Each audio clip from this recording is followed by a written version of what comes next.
కోపం, కోరిక ఈ మూడింటినీ ఎల్లప్పుడూ అదుపులో ఉంచుకోవాలి. గురువు, తల్లిదండ్రులు, దైవం ఈ ముగ్గురిని గౌరవించాల్సి ఉంది. పవిత్రత, నిజాయితీ, కఠోరశ్రమ అలవర్చుకోవాలి.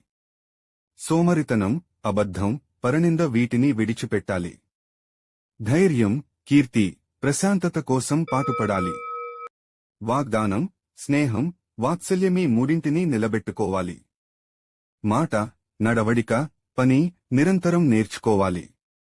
సత్ప్రవర్తన, దానగుణం, సేవ అలవర్చుకోవాలి, పెంచుకోవాలి. ఈర్ష్య, అహంకారం, ద్వేషం ఈ మూడింటినీ లేకుండా చూసుకోవాలి. నీకు వచ్చిన కష్టమే నీ చుట్టూ ఉన్న మనుషుల గురించి, సమాజం గురించి, జీవితం గురించి తెలిసేలా చేస్తుంది. కాని నువ్వు కలత చెందకు, మోసం చేశారని అని బాధపడకు.